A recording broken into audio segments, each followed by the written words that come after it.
Hello and welcome to Talk Spooky to Me, the Ghost Story Guys mail show. I'm Brennan Storr. I'm Paul Bestall.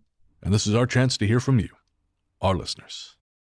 Paul, my friend, we actually have email this time. There's no guest, no fancery. It's just you, me, and some listener mail. It's been a while. It has, and Mr. Wiggles is still inside me. So we should provide some immediate context for that statement, so no one turns off their podcast player. Yeah, I had a weird 2-day virus thing. It laid me out. Very odd. Yeah, you have had a rough go of it lately. Yeah. That's right. It's typical. My back gets fine, and then I get possessed by Mr. Wiggles for 2 days. For our listeners who don't know what the fuck we're talking about, Mr. Wiggles is the demonic character from Late Night with the Devil that both Paul and I have seen now and adored. Yes, I was delighted with it. The last act had me sat there with my mouth open for the entirety of it. I'm glad we had a bottle of wine to share during the screening, because I'm not sure my nerves could have taken it sober. Yes. Yeah, I saw that. I saw Immaculate recently, which was pretty good. And I think that's it for new. Actually, I will say, I signed up again for a trial of the Arrow streaming app, which I've had before. It's not worth me paying $5 a month, just because I quite often don't use it. But if you sign up using a bunch of different email addresses, you can have as many free trials as you want. And so I signed up for another free trial, and I watched a couple short films. And the one I wanted to mention, folks, and again, you can get a free trial to Arrow Streaming. It's an Irish short film called Terrible Things. And it's only 10 minutes long, maybe 9 minutes long. It's got one cast member, but it is haunting. It is haunting. It's set in this sort of post-apocalyptic supernatural future. It's a little bit like the game Death Stranding, except it makes more sense, and it doesn't take a very long time to get through it. But anyway, so it's called Terrible Things. It's on the Arrow streaming app. It's, again, like 9 minutes long. You might even be able to find it on YouTube. Either way, there's some, it's worth your time. All right, that's enough movie chatter for now. I'm sure there'll be more after the break. But it is time to check the mail. Our courteous and efficient staff is on call 24 hours a day to serve all your supernatural elimination needs. We're ready to believe you. First up is from Vince. I was listening to your Mysteries in the Mist episode on the 5th of March, and the story regarding Brennan's friend's girlfriend had me laughing out loud. As an Italian-American, I love the leap of logic that eating too much pasta would give somebody a bad temper. If anything, I get more of a temper when there is a lack of pasta. You and me both. As I sat laughing at my desk, I thought of what a pasta to anger scale would look like, and I came up with the following list that ranges from a little mad to completely pissed off. Mad-acotti, Angriolotti, Ferropaccini, Furiosilli, Lividaguini, Regioli, and Cavatapapist.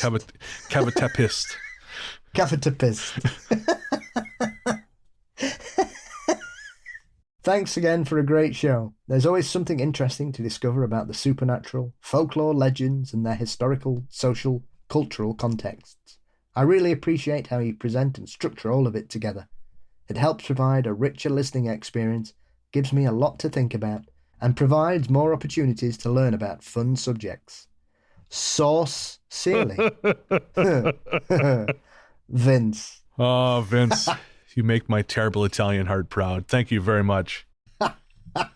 This is where I have to admit, I had never heard of cavatappi until I started getting those boxes from Factor, because quite often they'll use that. I like fusilli. I like the spiraliness of it. Fusilli is good. Yep. Rotini is nice. I'm not big on lasagna. I'm not a huge lasagna fan. I mean, if it's well made, different. But I just very rarely do you get well-made lasagna. Yes, there's a certain knack to it. I think you've got to have secret ingredients in it to give it that little bit of a oomph. Yeah. That's otherwise it's it's basically just Chicago pizza. It's heavy. Actually, my mom makes. I haven't had it in I think years now, but she makes a baked rigatoni that is exceptional, just covered with sausage. Anyways, we're getting way off the. You hit me on a very sensitive place here, Vince, talking about pasta.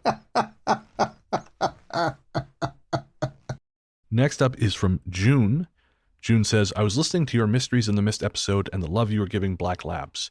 I wanted to add my own Black Lab story that I think you guys would love. I used to work for an airport. I was one of the grunts outside who worked for a company that would get various jobs assigned to them by the airport authority. One summer, the airport decided to deplane in the middle of the apron and be picked up by my company, who drove large commercial buses. At the start of the day, before we picked up any passengers, the bus had to get checked out by a bomb-sniffing dog. Cue Einstein, the bomb-sniffing black lab.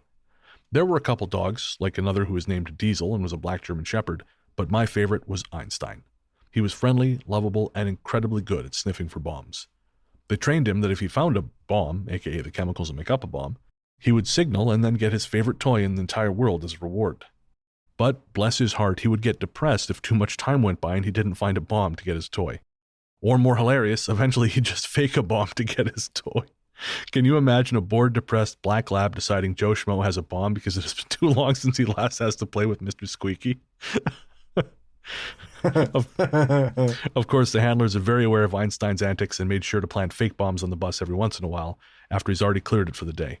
No matter how small the bomb or whatever clever place they placed it in, even the roof, he'd find that bomb and get his toy. It made my day every time. Clever boy. He sure is. I'm a fan, Einstein. It seems like an apt name. He was a very clever dog.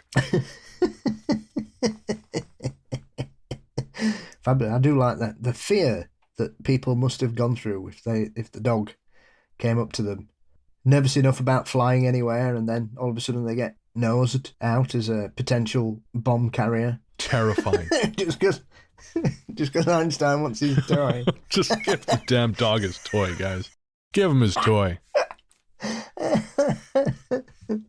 Oh man, sadly, my black lab friend, as I mentioned to you off air, I'm 90% sure that my neighbor has rehomed him. It's a bummer. I used to really look forward to seeing him out in the back when I'd go out to the car, and yeah, I'd spend like 10 minutes or so, 20 minutes kind of playing with him, and I was trying to talk to the neighbor to let me take him for walks and shit, but I am pretty sure he's been rehomed, because the neighbor for about 3 weeks, I didn't see the dog, and he's been avoiding me. The neighbor has been seems like he was actively avoiding me, and then I think it was yesterday he tried to come to speak to me, but I was on the phone to Nick, so we didn't get a chance to talk. But again, I'm pretty sure. So very disappointing. I was enjoying hanging out with my little buddy, but so it goes. Hopefully he's ended up somewhere with someone who can pay more attention to him, which I think is what he needed. Yes, we met a black Labrador in the woods on Tuesday, where I finally discovered the mysterious grave that I've not been able to find in the wood. So you found a mysterious grave, then you got sick. Yes, I found a grave almost as old as the United States of America. It was a collier, which were people that were employed. Basically, people were employed to burn stuff. And they would live next to this burning pile of detritus until it went out. And unfortunately, this particular chap, George Yardley, apparently had a good night on the beer, and the fire spread, and unfortunately he didn't wake up until and he was burnt to death. I think that happened in 1786. There's a grave fenced off in the woods where he was. So he was buried next to where he died. Oh shit! In the middle of the woods, and then there's a sign telling about what those people did and why he died. What a nightmarish way to go! Yeah, it's a weird gravestone as well, because it's got the names of the 3 people that paid for his burial on it, which I've not seen very often. This death brought to you by. Presented by one of them was the local landlord, so he may have felt a bit guilty of getting him pissed. Honestly, my landlord's not going to pay to bury me. So I guess I should be more complimentary about this guy. Definitely. Next up, Dominic says, Hadley is one spooky place. I walked there on a whim when I was 16, and it took me 7 hours without a map. I just headed for the horizon. It took 30 minutes to get back by bus. Lol. Wanderlust drew me there. Anyway, what's your problem with Nick Pope? I have my own issues. Is that for you or me? I wonder. Yeah, that's a tough call. If they ask, why are you mad at God? Then they're probably talking to me. But yeah, if it's what's your beef with a specific person in the UFO field, I would say dollars to donuts. They're not talking to Uncle Brent. I don't have time for people who misrepresent and create a false narrative about their perceived career in the Ministry of Defence and have basically dined out claiming to have done things that they didn't do, which is a provable fact. There's no disputing it. Or is that what they want you to believe? Essentially, at the end of the day, he was just a secretary who took calls and passed them to other people. He didn't investigate anything. Didn't do any of that. I mean, if you can be asked to spend the time going on YouTube and looking for interviews from the sort of mid-90s onwards, it's quite clear. But I've seen him on certain American television shows using her military rank. Oh. Because you can officially use a military rank. If you work for the Ministry of Defence, depending on which department you're in, you are essentially a military rank despite not seeing any active service. His comparative rank was Commander, and I have seen him introduced on television shows as Commander Nick Pope from the Ministry of Defence's UFO department. None of that statement, apart from his name, is correct. Man, if you can just start calling yourselves Commander, I'm doing that. Commander Storr. I like it. I look like I might have something and might have been official at some point in my life before something terrible, before the incident and my personal life just slid off the table. That's kind of how I look. People would buy it. Yes, after the Quatermass incident. That works. Yep. I was going to say I just got caught banging a secretary or something, but I like yours better. Well, it depends which version of Quatermass you see. Not if you get turned into some kind of space giant goo monster that lives in a nuclear reactor. I mean, maybe Goo Monster's got swag. I feel like we can't rule it out that he was banging someone in the utility closet at work. Actually, Nick, she used to work for this. I have to be careful. So there was a place where Nick used to work, where someone was actually caught getting off in the utility, actually in the copier room. This couple who were married not to each other got busted in the copier room. If anyone remembers the 90s, making copies. Who do they think they are? Boris Becker? I know, right? The barefaced cheek. Literally. Can you explain that joke to our listeners, Paul? Yes, Becker, amongst being a convicted fraudster and one of my least liked tennis players ever, also ended up paying large amounts of maintenance to a waitress that he had sex with in a broom cupboard at a restaurant that just took his fancy, and he denied it for years. But he basically got her pregnant and then just denied it for a decade, I think. And then they had to have a paternity test, and it all came out that he just basically had a 30-second shufty in a cupboard with her. Went back to his creme brulee. That's so sad. I mean, like consenting adults can do whatever consenting adults want to do. But then you have a kid and you're like, no, that didn't happen. I mean, don't worry. I would also want to deny that the child I had from a 30-second, oh, baby, I swear this never happened to me before, in a restaurant broom closet wasn't mine. I wouldn't want to admit to that. But you got responsibilities. Always used to annoy me. He was always described on the BBC's tennis coverage as Britain's favourite German, which is not in my top 100 Germans. And also makes up for him cheating Andre Agassi in the Wimbledon 1995 semi-final. A wound that will never heal. No. I have lots of illogical sporting dislikes. It seems wholly logical to me. He's no Steffi Graf. There's a good German. Not like Boris. Let's not dwell too much on the notion of good Germans, hey? There's lots and lots of them. I feel like the term good German just has not a great, it's a real zone of interest vibe going on there.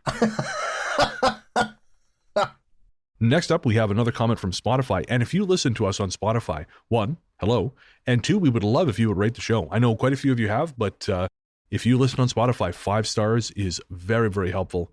We're trying to increase our reach over there on Spotify because we get most of our stuff from Apple Podcasts, and they're fine. We have no problem with them. But hey, there's a shitload of people on Spotify, and we would love them to be listening to the Ghost Story Guys.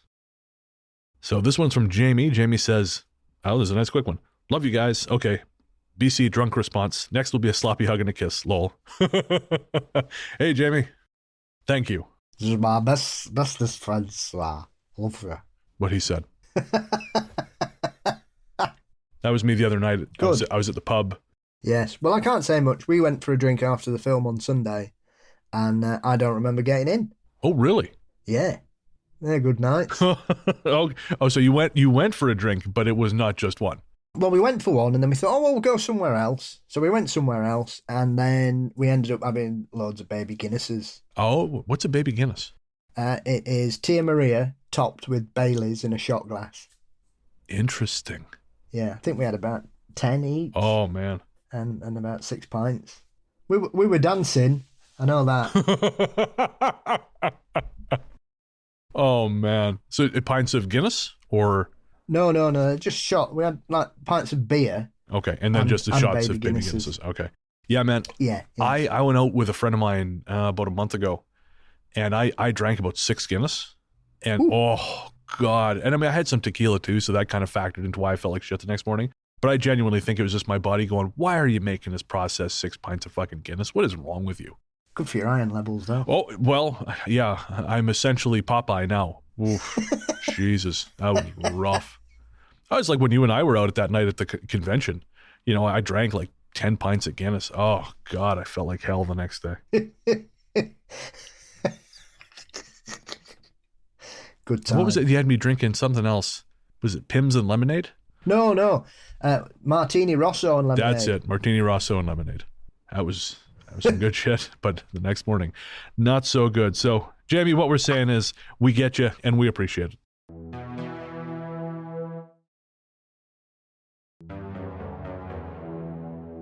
Next up, Teresa writes, "Hi guys, I'm so glad I found your podcast. Listening to you is a guilty pleasure during work. I have a quick story to tell you about my ex-husband, which was a very odd family experience for us. My ex was on the highway travelling in Arizona, and out of nowhere, the front driver's side tyre blew out. There was a deep ditch running between the westbound and eastbound lanes. The accident sent his truck down into the ditch, rolling the truck sideways 5 times. Something or someone was looking out for him, since the only other vehicle on the road was a lady driving a big rig who had been stuck behind him. She happened to be a retired nurse. She was able to pull him out of the truck, and he literally walked away from it. I drove out to meet him at the hospital. They released him after a few hours, and we started driving home with him in the back seat. All of a sudden, a tyre popped. The tyre directly under my ex. As we got out of the car to change the flat, I looked across to the other lanes going in the opposite way, and down in the ditch between the lanes directly next to us was the leftover wreckage of my ex's truck from a few hours earlier. Possibly dueling forces, one trying to take him and one protecting him. Thanks for reading my ramblings. Keep up the great work, and please continue to promote mental health help. It makes a difference." Thank you, Teresa. That's incredible. When is a coincidence too much of a coincidence, as Jim Harold would say? Yeah, that's... I'm not even going to pretend like I have any idea what would have caused that, but that does not seem like an accident. Once, fair enough. To happen going the other way at the exact same spot? Something was trying to take him away, I think, there. Yep, there was... Yeah, something had it out for him. Definitely. That's that is fate, as my lovely wife says, taking the piss. I would also stop driving rigs from that point on. Yep, there is that too. Yep, also this. Also, I can't think of a woman driving a truck without thinking of Large Marge from Pee-wee's Big Adventure. Man, Large Marge traumatized me for a long time. Pee-wee was no, Jesus, kids, I don't know. Look it on, check Wikipedia. Just don't look how his career ended. Stitched up. Yeah, I think so too. It's I ended up, I don't know when it was. Might have been when he passed away, because did he pass away last year, Paul Rubens? I think so, yeah. Yeah, I remember reading something about it, and it all basically came out that somebody from the studio stitched him up. Yeah, I think I recall reading he was somewhere, like he was in a contract negotiation, and he wanted more money because the show was successful, and so they decided, okay, well, fuck you, we'll burn the whole thing down. And of course he was busted in an adult theater. But the thing is, guys, and this is Uncle Brennan Paul saying this here. Now, I am not someone who's ever gone to an adult theater, but I understand that the purpose of adult theaters, before you had porn machines in your pocket, at the push of a button, you could have the accumulated filth of the world on your screen in a moment. You had, if you wanted to see these things, to go to a cinema that played them. And you did things there. I know some of you listen with your kids, and I am sorry. I am being as circumspect as I possibly can. But he was arrested for doing those things there very publicly. And again, I don't think there's any other way to interpret that than as a sort of a hatchet job to try and destroy his public profile in retaliation for, daring to ask for his piece of the pie. Yes. Also, I would recommend, if you ever get the chance to watch the weirdly enticing Grace Jones appearing on Pee-wee's show in the 80s, which is one of those bookings where you think, what? That is the entire phenomenon that was Grace Jones, I find kind of baffling. Still is. Is she still around? Oh, yeah. She still don't give a shit. I mean, I respect that about her. I respect the fact that she just gives absolutely zero fucks. Yes. In fact, I think it's Shudder or Prime in Canada. They just got the movie Vamp. Yeah, I was going to say the vampire film that she's in, which is a bit odd as well. Yeah, I really want to watch it just because it seems like such a strange cultural artifact. Have you not seen it? No. I've seen a lot worse vampire films. As always, check the show notes at ghoststoryguys.com. We will list all the movies and strange shit we talk about, or at least as much of it as I remember to record while I'm editing. I went through a Grace Jones music period. She had a music career. Oh, yeah. Yeah. Slave to the Rhythm is a wonderful example of mid-80s synth pop strangeness. Okay. Features Ian McShane on it, and was produced by Trevor Horn. The things I learn on this show from you, Paul. She did 2 or 3 albums, late 70s, early 80s, did a lot of reggae and soul. She kind of saw herself as some kind of chanteuse, as it were. Pull Up to the Bumper, another one she did. She did a couple of, definitely. Island Life's her greatest hits album. And I recommend there will be at least 1 or 2 songs on that particular collection that would get your toes tapping. All right. Well, again, ghoststoryguys.com. Check the show notes. I'll include, I will include a list of all the albums, songs, movies, things like this that we talk about on these shows. Slave to the Rhythm is brilliant. I'm going to listen to it after we record. Okay. I still got to listen to that, is it British Public Broadcasting? Yeah. I still haven't listened to that yet. I got to do that. What's going on? I know, it's my stupid Civ brain. Take some edibles and put the Race for Space album on in earphones and just lay on your bed in the dark. And then I will absolutely fall asleep. Message me after an hour and you'll be transcendental. Okay. All right. You'll be on Venus. I can't wait. I'm very excited about this. Next up is from Jim.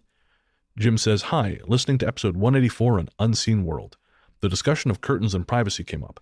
One of our favorite pastimes is to observe people fish bowling. Just at dusk, if we happen to be driving around town, we see folks have their curtains open and lights on. A magical time when you can see into people's houses in excruciating detail, like fish in a fishbowl. Thus, fish bowling. Jim and Zach." Well, guys, I got to tell you, I love it. I have a close friend who very much loves to do this. And I like it too, but I have the added, like the social awkwardness where I'm a little bit worried they're going to see me, even though I understand most people are not looking outside. But yeah, it's always fascinating to just look at, like, oh, these people are living their lives. Their lives matter just as much to them as mine does to me. Weird. That's a weird feeling. Oh, that's a terrible sofa. Okay. We've got a British comedian here called Michael McIntyre who does a sort of entertainment show called Michael McIntyre's Big Show. And one of the segments he's been doing on this particular series is driving around the country to certain cities, and that him and his crew just wander around looking for people to watch his other show, The Wheel. So they're basically looking through people's windows to see if they're watching his program. And if they are, they knock on the door and they go, "Hello, you're watching my show. Can we come in?" And they all come in, and then they do an episode of The Wheel in their front room with star guests, and they can win loads of prizes, and then they just leave. It's like a delightful home invasion.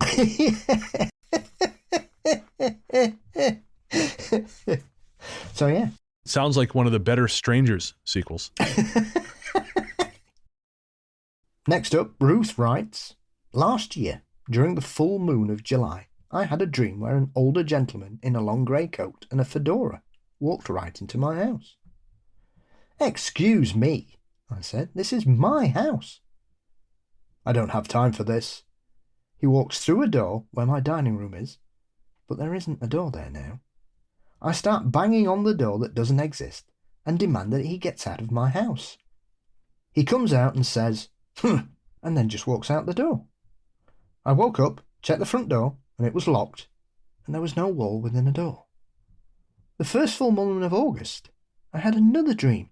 I was having a party, and there was the gentleman in the fedora standing in front of my sideboard. I marched up to him and said, excuse me, you were told to leave. He says, and leaves. I didn't see him again until last night, which was the first night of February's full moon. I dreamt I was coming into the house with groceries, and there he was coming out.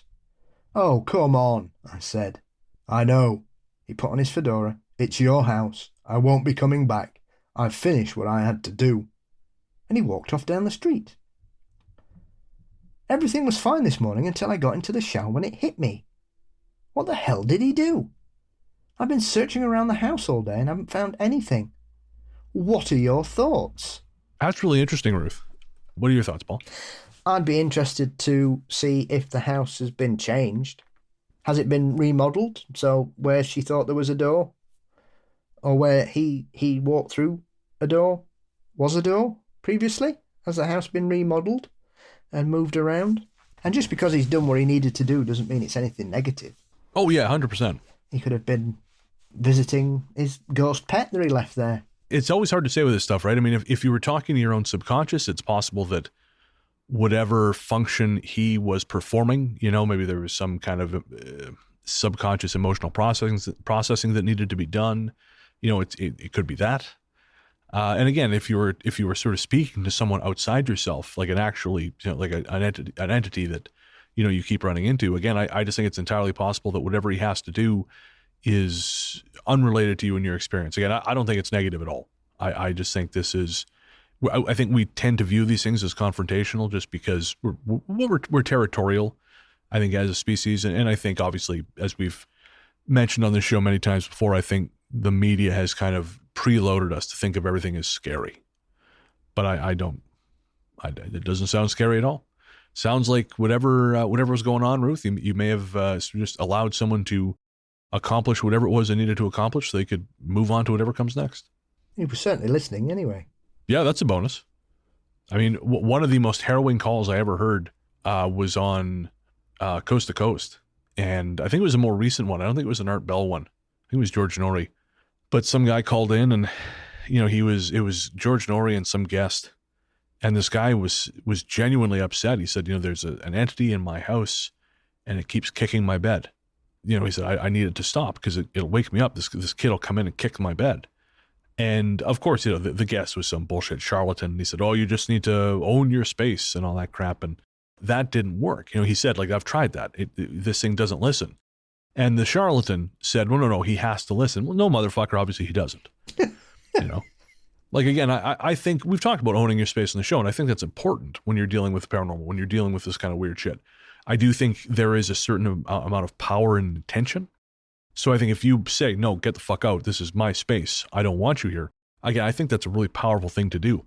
However, it doesn't work every time. Because if it worked every time, this would all be made up.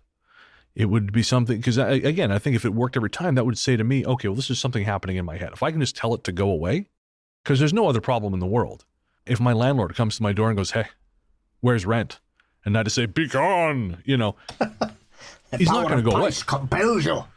Yeah, exactly. It's not going, he might go away just because he thinks I'm dangerous, but I still got to pay my rent, right? But if there's something that's troubling you, spirit, whatever, and if everything, every time worked with the power of Christ compels you, then I would be compelled to think maybe this is just something we're imagining. And so I think when they don't respond that way, I think that's interesting. Which, of course, is not applicable to your situation, Ruth, but it's just sort of me noodling on the subject. But that poor fucker, I think about him at least once a week. I wonder whatever happened to that guy. I mean, doesn't it seems more like it's trying to get his attention more than anything else? That could be. Yeah, that could be. I hadn't considered that. Might be wanting his help rather than not meaning to frighten him. I mean, end of the day, if it's just kicking his bed and waking him up, then if it really, we've heard countless stories of people being thrown out their beds and shaken violently by things and terrified. I would suggest on the level of paranormal annoyance, that's pretty lower down. Kid kicking. Yeah, that's fair. He's just an annoyance poltergeist. Yeah, it's not like putting a pillar over his head every night, is it? Which we've heard of on this show. Yes, precisely.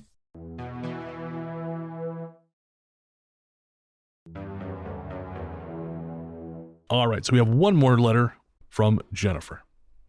Jennifer says, I recently moved and my sassy pants nitpicky blue heeler mix, who is not a morning puppy by any means, started randomly going on morning hunger strikes. She tends to lay in bed for about an hour after I get up and grumble whenever I return to the bedroom and disturb her peace, but it was not like her to refuse breakfast when she finally did grace me with her morning presence. I initially attributed this and other small behavioral changes to her still adjusting to the move, but then I noticed some days she would immediately get up and eat, while others she wouldn't. I listen to the Ghost Story Guys a lot while I'm home. It's always on in the background while I'm cooking, cleaning, and doing random chores. One morning after feeding her and sprinkling her food with the requisite Parmesan cheese, I like your dog, I remembered how she sometimes is sensitive to certain voices. For instance, whenever she hears Donald Trump on TV, she buries her head under the couch pillows, and I'm not even joking. Well, so do I, Jennifer, so I get it. On this morning, Jennifer goes on, I was listening to an audiobook narrated by a female voice. I thought, well, since I listen to the Ghost Story Guys all the time, maybe she would like that better. I switched to your podcast and immediately heard the telltale thump of her jumping out of bed and the thwackety thwack of her ears as she shook her head. She then took a big stretch as she came out of the bedroom and went straight to her bowl.